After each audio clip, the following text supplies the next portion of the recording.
Welcome to new churros, we about to drop.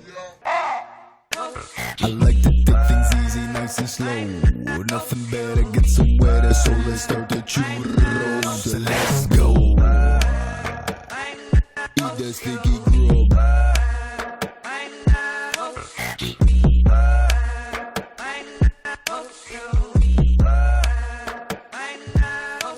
Hello and welcome to the Churros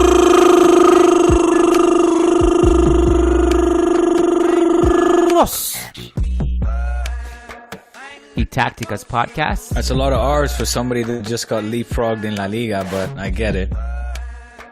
La Liga doesn't matter, my friend. The Champions League is what matters. Right. It's so funny how in your universe, La Liga does not matter. I swear. Talk about It's so funny how in man. your universe, the Champions League doesn't matter, I swear. It does. It does matter. Okay. Well, but I mean, according to Chavi, the best team doesn't win the Champions League. So, you know, it doesn't matter if you win also it. You get your ribbon. So much to you discuss. got your ribbon. We have so much to discuss. You got your ribbon. We are the champions in our hearts. Your people. You are the champion of giving your people what they want, I swear. Your tweets are... You should start a newspaper because a lot of people will buy the propaganda you help spread and feed into this narrative, this Madridista, anti-Chavi, anti-Culé narrative, and you're better than that. There's a lot of things that get taken out of context, I feel, where not entire press conferences are being heard. This is all, I mean, it's nothing new. It's just in this recent case. If you want to start with that, because your tweet, you are very successful. Sometimes I feel you take advantage that you're smarter than what you actually put out in the tweets, knowing that 150 characters is a very limited amount of characters to get out a message. That's why I make a thread. Idea. That's why you're on TikTok now. Got no choice, man. The world is changing. Look, let's. Hello, first of all, thank you to all our listeners. First of all, happy birthday, Diego Lorijn. Today is Diego's birthday. That's all that matters. All the stuff about... Yesterday. Yeah, but, you know, it's birthday month. Okay. Birthday month. You and I have the same birthday month, October. So... That's right. We're Libras. Yeah. That's why we are so kind. And actually, I'm Scorpio, because I'm at the end. I just missed the cutoff, I think.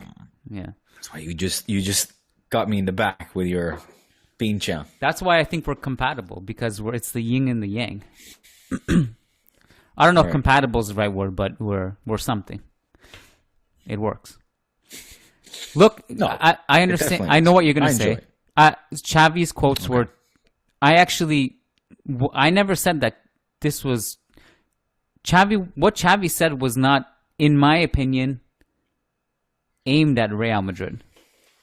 His point was just he never mentioned Real Madrid. He never mentioned Real Madrid. A lot of obviously, when Real Madrid fans hear that, they think, he's being salty. He's trying to drag us down again. Get him. I don't think I honestly believe this. I think some Madridistas will call me naive. I truly don't believe that was intentionally aimed at Real Madrid. What he is saying is the idea that there is luck in Champions League, and in La Liga you have to show up every weekend, basically, is what he said. And that's what I understood. But this became a thing because I think look, he used the word justa. Es más justa. The league is more just, fair. More fair. And I think, Carvajal and Ancelotti used or incorporated the word luck because Xavi never really talked about luck. Yeah, and he did continue on to say Messi said that the best team doesn't win, and I would agree with that. That's not always the case. That's not to say that this Madrid that just won this Champions League wasn't the best. It means that over a span of time, sometimes in world football, in these tournaments, these sort of unpredictable tournaments where a lot of factors are at stake, more so than over a consistent league basis where you get tested week in, week out, pitch in, pitch out, that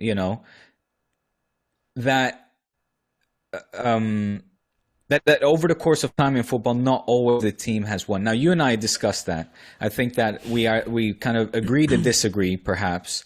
I think there are certainly cases to be made for teams that have won tournaments that have not been the best team of that tournament, aka Greece. Now, you said that's the only example. I disagree. I listed more examples of where No, I teams don't think that's the only example. No, well, you maybe we're being sarcastic. I was probably funny. I wasn't. Yeah, sometimes I just say things that are a little bit sarcastic, but. Yeah. Right. But I kind of strongly was arguing that is not a radical, like a far out statement to say something like that. So it's just that when then these kind of questions, and I didn't hear the way the question was posed, neither to Angelotti or Carabao, maybe you do. But if it was, never was luck mentioned, never was the current champion of the Champions League, the reigning current champion, and La Liga being put into question in that context. So I don't know why Madridistas are feeling so like, always against us. No, like, relax. It's a statement that Chavi put out there that is perfectly reasonable to say.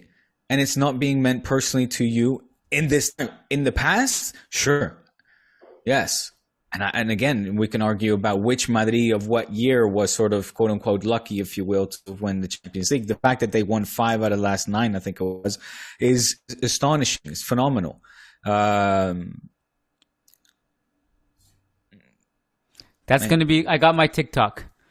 Diego says Real Madrid winning 5 out of 9 Champions League is phenomenal. And that's it. It's just a 4-second clip.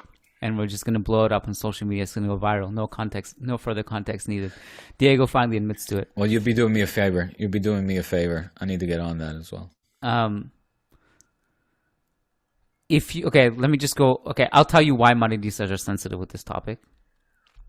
And I'm not necessarily saying that it's logical explanation. It's just the explanation. Because Diego, when it comes to this stuff, a lot of emotion is involved, unfortunately. And not everything is logical. Madridistas are not going to come out and say, oh, Chavi wasn't talking about us, or Messi was, being fair when he said that. Obviously, Right. And I don't think it's necessarily even a Barca Madrid thing, because Real Madrid fans hate British pundits, because every single Champions League, no exception, they come out and they write us off. I lived there for 7 years. I know. Yeah, they are just as unjust with Barca. And yes. Yeah, it's a thing. Like anything outside their league basically sucks, or anything outside their league, if they win, it's luck, right? And so Correct. It wasn't just a Barca Madrid thing. I'll tell you why I actually wrote an article about it. I don't know if you saw the article, but I attached it to that same thread. I didn't read the article. You did attach it. Yes. I still have it open. So if you go out back and read Messi's quotes, it's actually complimentary towards Real Madrid. The headline is never going to put that in the whole context of what he said. What Messi basically said was that Real Madrid have the ability.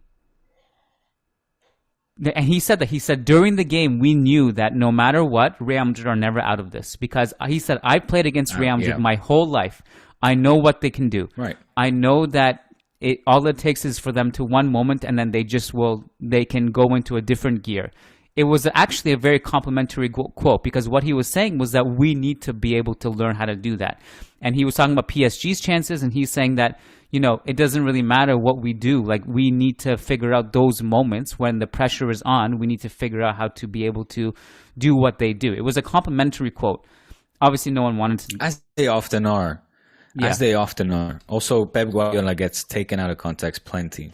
Well, for Pep what is, I deem complimentary statements. So it's just the whole atletas thing. When Pep was still coaching at Barca, and he said these guys are athletes. They're incredibly fast. Their transition football is explosive. It's fast. They're athletes. The Madrid media went absolutely berserk. They were like, the disrespect.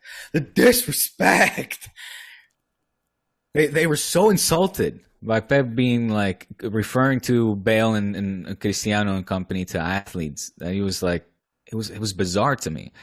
Yeah, football can only be played one way. No, it's a different way. It was very fast counter-attacking football. The transition was like instant, and boom, you were down a goal just like that.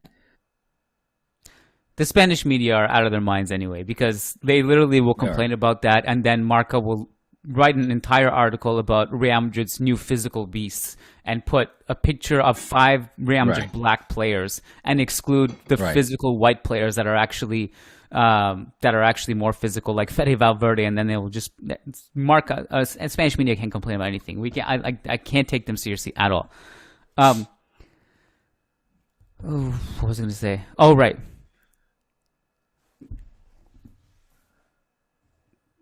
First of all, the reason I wrote about it was not even about really Xavi or Messi or whatever. It's just that what happened was, because of these quotes being admittedly taken way out of context, is it just keeps resurfacing this idea that the Champions League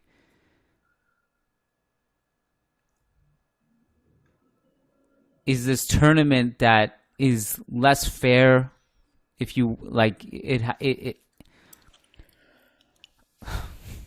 There are more factors involved in a short tournament, played at a very high level, very demanding.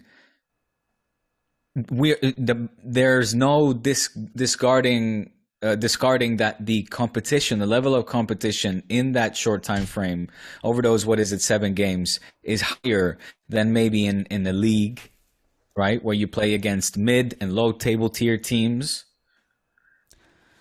But there are more unpredictable, uncontrolling factors involved in the tournament like that than over a long time frame, where you play more consistent football over a more consistent basis. I think where I disagree with you on this, and I'm not even sure if you disagree with it necessarily, but I don't believe the idea that the league is more difficult to win than the Champions League. I just straight up don't believe that. I think the ultimate litmus test is, like, look at what you have to do to win the Champions League. It's 7 games straight, 2 games round of 16, 2 games quarterfinals, 2 games semifinals, 1 game in the final. It's 7 games against the best teams in the world, where the season is on the line. Argue. Well, arguably, because you can't say that a Shakhtar, let's say, belongs more in the Champions League than that's a group stage thing, though. It's definitely sure. Yeah, you definitely. It really depends on your path to the final. Group. I mean, look. Will depend. Like, I'm talking about the knockouts. Like, once you get to the knockouts and you're facing the best, like, you ultimately, regardless of what, like, how you, no matter how you spin it, you have to go through the best teams in the world. That's 5 games. 7 games. Round of 16, quarterfinals, semifinals, and then the final. Oh, ida vuelta. Claro. Sorry, excuse me. Yeah. And to me, the litmus test of the greatness of players has always been in these games, not just the Champions League. The greatest players of all time are the greatest players of all time because they show up in the World Cup finals, the European finals, the major international tournaments, the Champions League finals, plus the knockouts and all those things. We think back, this is where we look at the greatest players of all time. It's from these moments. It's not like, I'm not going to look back and see, Zidane showed up like against Alaves in this game. No, Zidane is great because every single World Cup final, European final, Champions League final, the knockout stages, the Clásicos, he was swinging his dick around and he was amazing. That's why Zidane is great. It's because it showed up in these moments. But you can't even talk about every single final or how many Champions Leagues did Zizou win? 1. As a player, 1. Yeah. So how long did he play football for? Yeah, but before that he had a World Cup, he had a European Championship as well. He got his team to a World Cup final. My point is that you can't say in every single moment, every single time Zizou stepped up and swing his big dick when he just won 1 Champions League. There were many times where he didn't. No, but no athlete shows up every single time. Unless you're Michael Jordan. Whereas, like, if we look. That's why we look at their legacies when they're retired, because they will go through ups and downs, and then they will, Zidane has the overall track record. Cristiano, Cristiano in that sense. Take somebody that has more weight, I would say, in this and of more of your liking, and Cristiano. Okay, how are you going to only judge him? Yeah, but he's not better than Cristiano. Okay, well, we don't have to use the absolute greatest of greatest. There's like, it's not like Cristiano's the only great player. But my point is, are we going to disregard or not count, let's say, everything that Cristiano did over? I think we're boring our audience. I don't know. Do you want to continue? We have so much to talk about. Well, just finish your thought. Finish your thought, and then we can move on. Okay. My thought is, are you going to, in this sport, football, with so many games, so many different competitions, both domestically, internationally, then club level and international level, are you only going to be focused on those say 5 or 7 games, whatever, right? You make it all the way to the final, 7 games, and disregard everything else that a player does over their career? And like, it's only going to be, I look at a lot of these ESPN clips. Yes, they only talk about Champions League. It's like that Champions League is the only competition, and I think that's it's just wrong. It's like it's for example, doing a survey and your sample size being 10 instead of 100 because the other 90 are kind of like, it doesn't really matter, or they're not as influential people, let's say, and you're only going to focus on these 10, and that's your sample size. And it's like, well, do you understand what I mean? Yeah, but that's the way it should be in a lot of ways. And then we come to the consistency of, for example, a Michael Jordan or Leo Messi that took every single game like super serious. And then you'll talk, I know a lot of listeners will now say Messi didn't show up in the great moments, Cristiano did, right? That eternal debate, which I think is flawed. I think you and I have debated it. That's why I don't want to go down that path again with numbers, with trophies, with stats, etc.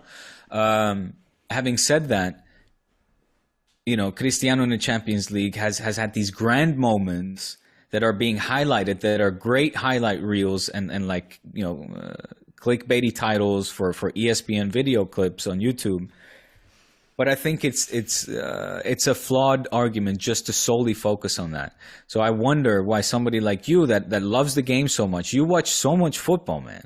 You watch so much football. Do you really not hold any weight? A game against Osasuna that you now drew at the Bernabeu, where you lost 2 points and Barca got to leapfrog you. You don't see the importance in that over the span of time. It's like a marathon. It's like saying, I don't care about the marathon. I only focus on 100-meter sprints. That's my shit. That's the only thing that counts. Marathon athletes, not so much. No, that's not what I'm saying at all. Of course, that's not what I'm saying. Of course, that's not what I'm saying, Diego. What I am saying is that your example of, Michael Jordan showing up consistently and being so competitive, none of that would have mattered if he also didn't win the ring at the end. It's the whole, like, there's going to be so many NBA teams, for example, who will dominate the regular season, but when it comes to the playoffs and it's time to, season is on the line, They look at James Harden. Look at James Harden. Like, no one's gonna. Gives out these cookies for these players. Like, when it matters, are you going to show up? That's to me the litmus test of greatness. When the crowd is going crazy, like you're all of a sudden you're running in the zone. That's what I'm talking about. I get it, 100%. Now I think the NBA. The football is like the NBA, meaning the Champions League is like the NBA playoffs, and the regular season is the group stage or La Liga, let's say, right? Now, if the not NBA, quite, but yeah, because La Liga is actually a trophy, whereas the NBA regular season is, no one's going to remember if you came first in the East or whatever, but didn't win the playoffs. No, exactly. No, because you get this symbolic trophy. My point is, like, if those two competitions would have been split, and you would award a team for picking up the most wins and finishing number 1 in the table, that has merit as well, aside from, let's say, the playoff. The parallel would be, like, let's say if La Liga changed its format and it didn't matter who was first place by the end of the season, because first place then has to play 8th place. So, like, let's say Real Madrid finish first in the league, for example, Barca finished second, for example. But then that's not the end of it. Then all of a sudden they have to beat their own teams in the seeding, and then Real Madrid plays Barcelona in the final. And then Real Madrid win that, or Barcelona win that. If Barcelona win that game, no one's going to care that Real Madrid came first in the league. You know what I mean? And my point is not to discredit La Liga. Absolutely not my point. My point is, I personally, and this is subjective, and this is what I wrote about also, is that the measurement of a player's greatness is how he does in the high-stake moments. Because it brings their psychological fortitude into play, into question. And also that if you can perform under pressure like that, that to me is what sets you apart. It's not to say that like if we drew against Osasuna or whatever, we dropped 2 points. Okay, like you tell me how much you're going to remember that moment where Barca leapfrogged in this scenario. I'm personally not going to remember it either way. If let's say Madrid never recapture the first place again, we'll talk about that weekend in against Osasuna Bernabeu was the turning point. Yeah, for sure. That was a clutch moment. Everybody will remember that. Alternatively, if it doesn't matter and Real Madrid win the league, so this is my point. So then at what point does La Liga become clutch? At what point does a game against Getafe, against Osasuna, against Athletic Club, against Villarreal, against Valencia, at what time does it become clutch? It's a good question. Again, I'm not discrediting La Liga. It's you have to be consistent in La Liga to win it. In any domestic trophy, you have to be consistent.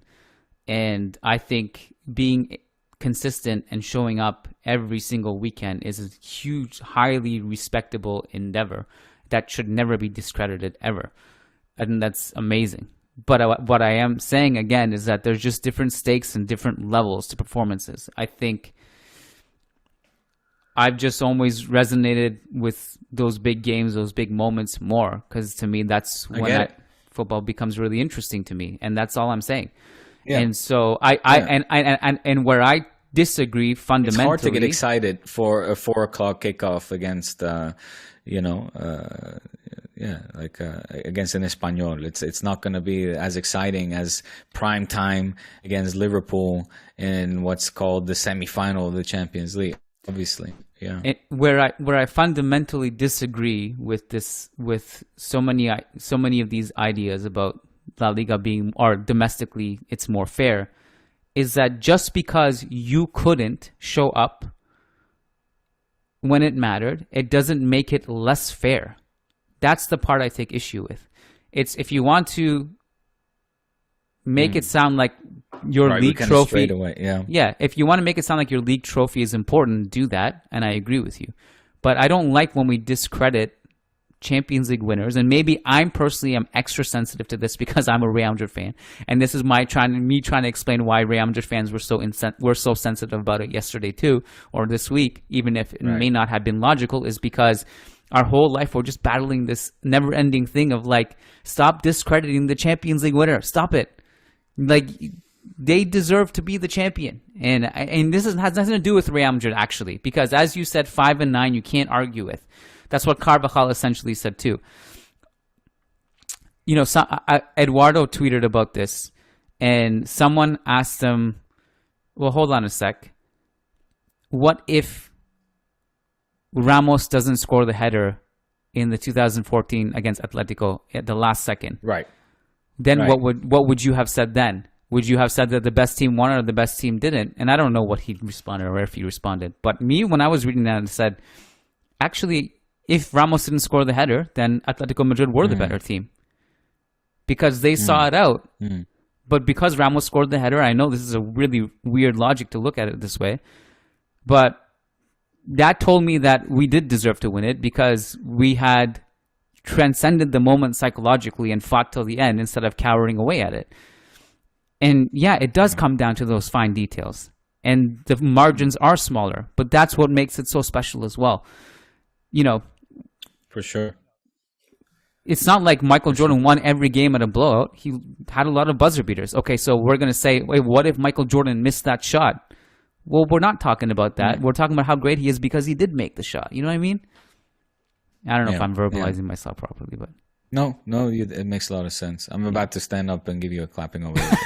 I'm refraining from doing so. All right, let's talk about Barca Inter. Is that the most important thing on the schedule right now? Well, I mean, look, Shakhtar, in also honor of our listeners that always have high standards of us and expect the best, demand the best. I watched Madrid Shakhtar and was, of course, delighted with Madrid Osasuna over the weekend. Mm-hmm. And been watching some extended highlights of Sevilla and Atletico. Fuck, man, what happened in the Sánchez Pizjuán was very bizarre yesterday. It's been Sevilla this season, man. No, but I mean the whole ceremony of Monchi and Lopetegui. Monchi being like, come on, one more goodbye and stuff. Very strange. I feel very bad strange for Lopetegui. Behavior from Sevilla. Yeah. But but I would say the main talking point is Barca Inter. I would imagine that a lot of people will want to hear us jump into that as opposed to Madrid Shakhtar or whatever you want. Well, Atletico, I guess, they have their own problems. They lost too. Atletico literally may not even make it to Europa League at this point. Yeah. No. Right. Well, and we're in deep shit. I feel like you're the one who has to lead the discussion on Barca Inter. Okay. Well, it's going to be quick and it's going to be pretty predictable. I'm very outraged by what I saw, mainly coming from the referee. I have a lot to talk about VAR and the referee, a fellow Dutchman that also screwed us in the game against Bayern, Paul van Boekel. The Dutchies, man. And the fucking Dutchies. And Dumfries, being there's plenty of Dutch conspiracy stuff going on here. But let me start with maybe what some possibly find or won't expect. I think those that listen to us for a long time, this doesn't come as news, but I'm also very critical of what I saw from a footballing perspective. I hold this team the same way our listeners hold us at a higher standard. I do also hold the team at a higher standard. Certainly wasn't the best football we saw, we want to see, we aspire towards, and there's plenty to say about that. Mm-hmm. But I will stick to my guns and say that, there are certain moments, certain games where you need to grind out a result. This is nothing new. Let me say this, Kiyan. I said this yesterday. Who was I talking to? A friend. I said, what I find surprising is how many people are jumping on Xavi's back for what we saw take place. Oh, so slow. Oh, look how hard it was for Barca to break down the Inter defense. Oh, no ideas coming from the forwards. Oh, Dembele. Oh, Lewandowski. Oh, this. Oh, that. Mm-hmm. And I'm thinking, man, but I have seen this movie play out over the years so many times, Kiyan, and so have you. With Lucho, with Pep, how many times have we not seen a Barca side filled with quality? Messi, Iniesta, and Chavi at their peak have trouble breaking down these kind of defenses, right? In Inter, for example, even when Jose Mourinho was there. Mm-hmm. So where the games were won with very short margins. If they thought that our peak is with Chavi is tiki-taka and winning 4-5-6-0, that's not going to, that is not going to happen. There will be games like this where Barca maybe do look a little bit more stale, a little less inspired. Again, I don't defend, this is not the highest standard that we expect and demand from our team, but I can also understand that there are games like this in the Champions League competition, despite the fact that we had supposedly nothing to worry about either, that they were 9th in the Serie A, that we were going to bulldoze them and stuff. These are very talented players that also get more out of a game, get more excited when they face a Barca than maybe when they face a Brescia. I don't know, meaning that the quality of these players also show more evident perhaps on the big stage, and you can take that for your pro Champions League argument as well. So the point being is that this is still a talented Inter that deserves our respect. That is not going to be a walkover like a Victoria Pilsen or a Shakhtar is going to be. that's all I have to say about that. All my other stuff would be aimed at the referee and the outrage and I feel like the Churros y Tácticas account put out some tweets.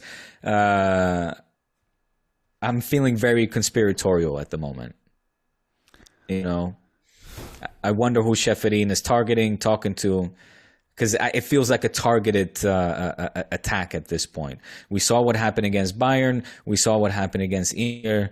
We're not getting any of our calls that we should be getting with us. If we could have gotten a point in Munich, playing very well against Bayern, that would have served a great purpose now. We deserved at least a point against Inter as well. We should have gotten a penalty. That goal should have not stood, et cetera, et cetera. And that's going to be the rest of the talking point. So I figured you want to talk tácticas before we get into churros, then the floor is yours. Wow, where to start? Yes. I always I've always been so bad at like knowing what to follow up with when someone speaks on a variety of subjects. I'm like, okay, should I start this? But I can understand. Guardiola himself has said that the best way to break low blocks is to just cross. And that's what we saw from this Barca team on 50 crosses. It's an insane amount of crosses. I think only 35 of them were from open play, but that's still an insane amount. To put things into perspective, everyone called Zidane the crossing inshallah, that whole moniker. Yeah. He averaged about 27 crosses per game. And so this was on another level. And I think, I guess the issue is whether, that worked or didn't or almost worked or whatever. Yeah. The reality of the situation in this particular game was that if you look at the pass maps of Barcelona, Pedri and Xavi had zero connection with each other. Nothing. It was get the ball out to the wingers and cross, and that's all they did. Yeah. And right. And I think the unfortunate reality for you guys as well was that Inter's defenders are very tall, and it was predictable. It's like, okay, we just know the cross is coming. All we have to do is head it away, right? And I think that didn't work in your favor as well. And that's some of the tactical side of things, but I guess it depends on how much and Wednesday, I think we're gonna have more of the same, Kiyan, don't you think? What's Wednesday? Exactly, is it Inter? Oh, Inter again?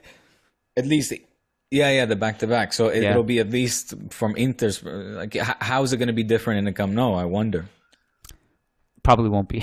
At least from Inter, huh? At least from Inter. Yeah, Inter's game plan won't change. We might won't change. Yeah. Now, and they're Chavi, actually pretty decent on the counterattack too. Very, very much so. Very effective. And that goal was a great goal. What are you going to do? Ter Stegen, I'm not going to fault Ter Stegen for letting that one in. I don't know what to necessarily add about the referee discussion because it was pretty clear. Like, what am I going to say? Yeah, it was a handball. Okay. It was obviously a handball. It was shocking that VAR didn't intervene there. Or if they tried to or whatever. I don't really know what the story was, but it was a bad call. So let's talk conspiracies. Not my cup of tea. Because there's no justifying. There's no justifying this. Let's talk churros, my friend. Because... okay, there's plenty of clips going around with Chavi, quote unquote, contradicts himself, if you will, as referees always do, as players always do, as we all do. We don't talk about the referees, and now we talk. Okay. It is at the end of the day points that are being taken away, that are valuable, that are of utmost importance for any team or club. In particular, in our interest, in our case, rather, Barca, given all of the palancas and the financial situation and the risks, we've also onboarded by basically investing short-term success, and how crucial it is for us to advance to the knockout, to the latter stages of the Champions League. Because if we don't, Al-Khelaifi might be very happy and, buy Espanyol and try to start something and cast a shadow, as he put it. He wants to cast a shadow over Catalonia and over Barca with his club. And I like I like going into these conspiracy theories because one, I just find it entertaining and amusing.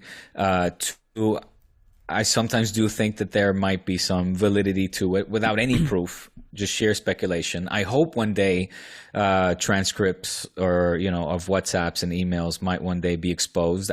It wouldn't surprise me if Sheferin, Al Khelaifi and company have the clubs targeted that are in favor of a Super League. And you might say, yeah, but Real Madrid, there's nothing been happening there. They just won the Champions League. That's very true.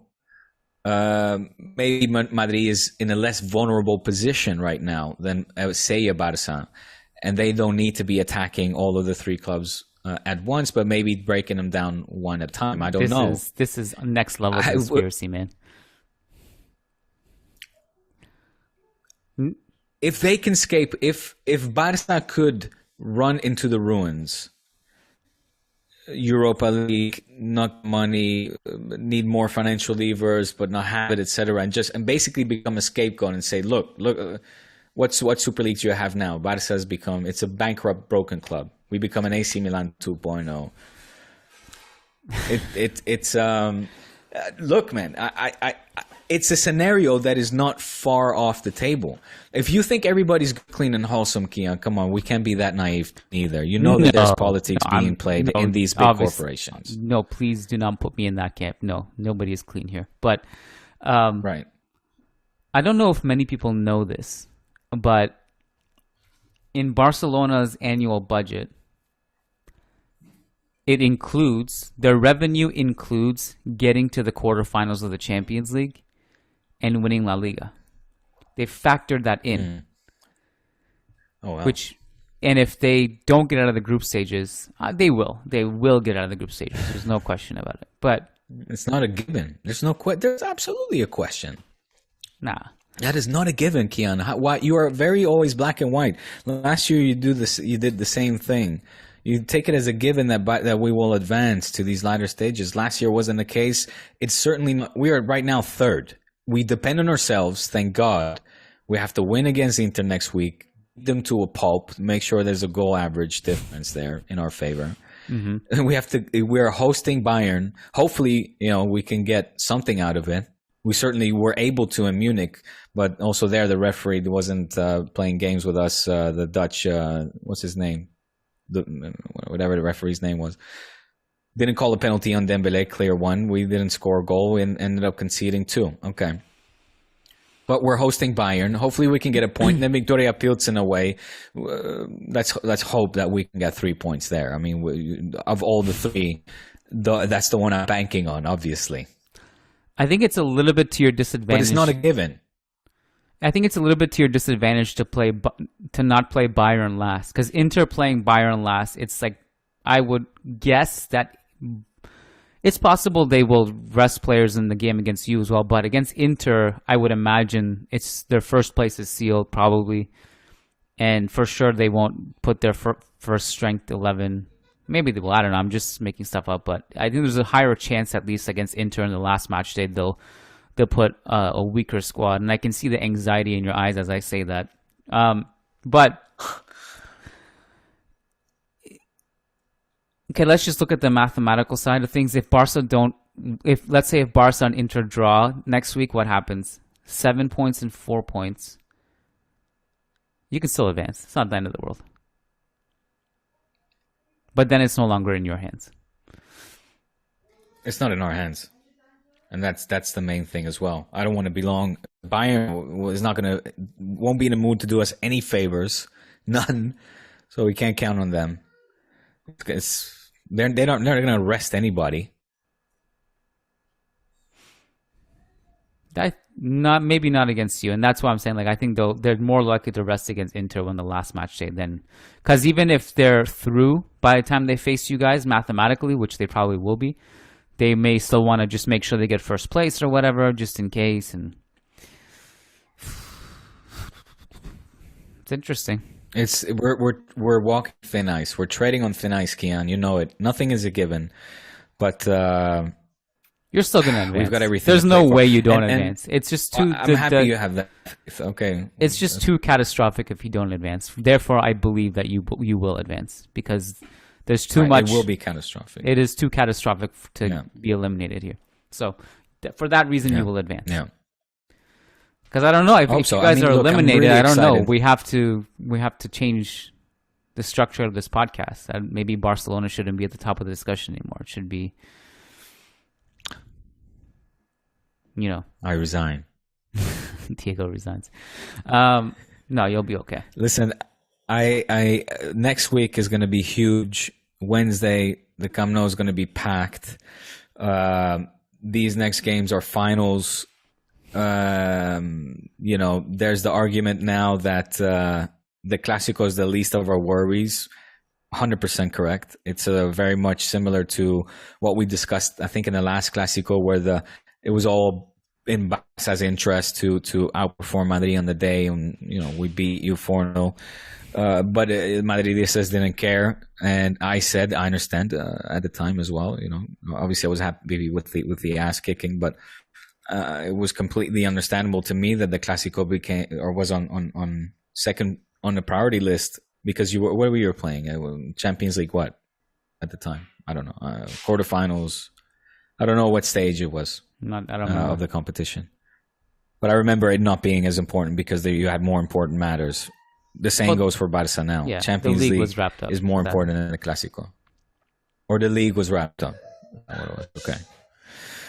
So look, the good thing is that Barca have always beaten Inter at the Camp Nou in the Champions League. So the stats are in our favor. I think we are going to beat Inter, and I'm feeling good. I hope to God. There was something that I saw going around where that's what it was. The Last Dance, where Michael Jordan says, because Inter has been very, and I should say Italian media have been very arrogant in this win, putting memes out, putting messages out, putting pictures out. Okay. Yeah, a lot. Yeah. Players. And I hope, if I'm Chavi, I'm going to the team right now every day before training, and I'm showing them all this, and I'm telling my guys, I'm saying they still have to come to the Camp Nou. The same thing that Jordan said about who was it in the series? It was the Pacers. Mm-hmm. And he said they got their ass beat over in Indiana, and they were all being effective. They're like, yeah, we're doing it. We beat the Bulls. We're going to the finals. And Jordan said they still have to come to Chicago, and they took care of business there. That has to be the mentality for this next game. Looking at them, taking it fucking personal, like Jordan would or does, and be like, they still got to come here and just go. What's the the knife between the teeth and just fucking slitting their well, toes. Jordan would just literally invent shit to motivate himself. So they don't need them to invent nothing. All the motivation is there. Europa League last year, the past few years. There's plenty of fuel for motivation for these players. What's the status of the backline? So Christensen left injured against Inter. When is Koundé back? So Koundé will not be back for next week. Hopefully, they say the Clásico, which of course is just 4 days later. But I think Inter will be just too soon. Okay. Bellerin out, of course. Araujo obviously not for the rest of the year. Yeah. So it's certainly not good. Piqué though, I've got nothing to say bad about Piqué, and I'll tell you what else. I have actually full trust in Gerard Piqué to step up to the occasion on a game like this. Okay. I mean, hey, when I saw Piqué coming off the bench in that game against Inter, I was like, man, that's a pretty solid emergency center back coming in. Like he's still a good player. Yeah, he saved us as well. Yeah, he played well. Good minutes. Well, headed away the goal. So, and Eddie Garcia again. Obviously the joke around the web as well, but I saw nobody talk about him dispossessing I forget who, in what would have been a clear shot on goal, occasion on goal. So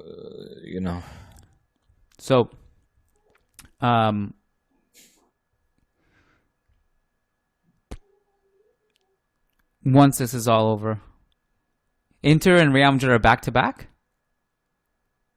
Yeah. You're going to beat Inter and then you're going to beat Real Madrid. Everything will be okay again. I can never take you serious when you do this. I swear to God, never, ever. This just so, like, it's almost like overwhelming. It's disgusting how much sarcasm and you ooze comes off. Diego, I'm always right. Did I not tell you? And I tweeted this. It's on record. I literally said after Inter played Bayern, I said there's no way that Inter are going to take any points off you. Oh, I was wrong about that one. Oh.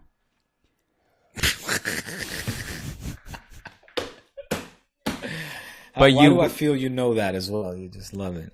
You love it. No, that I actually didn't see coming. I actually was so underwhelmed by Inter's performance against Bayern, and by extension this season they haven't been that good that I was just like, yeah, that's not happening. Especially the way you guys were playing. Like, so our next games, okay, are Vigo over the weekend before Inter. Okay, so good game to get some confidence at home. Yeah. Although we know how Celta have been, the Celta Barças have been more but so. That's usually at Balaidos. Fine. Yeah. Yes. But still, and then it's Inter. Clásico, Villarreal, Athletic Club, Bayern. Bing, bang, bong. Oh, God. Jesus Baby. Christ. No, usually when the schedule gets tough like that, you rise to the occasion. I mean, like this season, it happened this season. Like you guys, as soon as the schedule got tough, you played Bayern and Inter. You started losing those ones. It'll be fine. I think it'll be fine. I think. You're such an asshole, dude. Oh my God. No, but let's see. It's a horrible month. Luckily, the only thing I had to celebrate my birthday was yesterday, which I didn't do. I did, but I was by myself. Wife was away. I was by myself. I was with the kids and my parents. Yeah. What am I saying? Yeah. And wife wasn't there, but I did my celebrating before the month of October because I hopefully will have more things to celebrate at the end of it. It's going to be tough. You can't come down to Madrid next weekend? Not next weekend. Dude, I'm working, man. Yeah. I am working. Can't you just bring your laptop? Oh, you got to go to the studio. I have to. All my work is in the studio, yeah. All right. You know what I noticed today? What? I was like... I meant to tell you that, brother. Well, actually, I'll tell you this off air. No, yeah, this one might be a little bit too inside. I don't know. Okay, fine. For whatever reason. I don't know. Not really, but just in case. All right. Yeah. You, finally, the Griezmann saga looks like it's solved now. Atletico are going to buy him. Right. For 20 million or something. Right. He'll lower his salary, and then there's a lowering of the transfer fee as well. Nothing official yet, but I'll be curious to see the final numbers. Right. So, are you and I going to be back tomorrow for Patron Edition? I can't remember what we decided.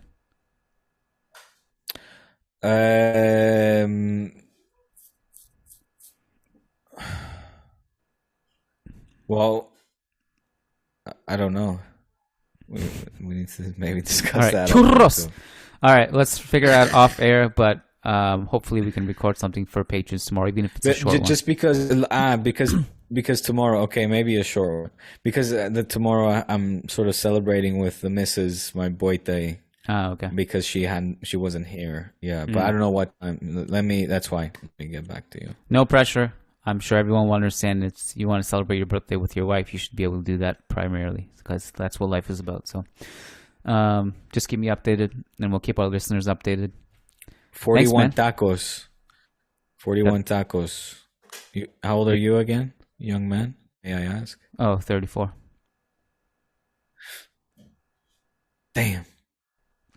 I'll send you pictures of when I was 34. My beard was just as dark black. I didn't have all this grayness going on. But you look more distinguished now. But enjoy it. You got the George Clooney look. More distinguished. Salt and pepper. It's a lot of salt, my friend. I don't like my food that salty. It's not healthy. All right, bud. Hey, this was fun. I'm happy to have spoken again. Yep. And, likewise. We'll touch got a lot base. to look forward to. All right. Thanks, man. Appreciate you. Take care. Peace. Likewise, peace.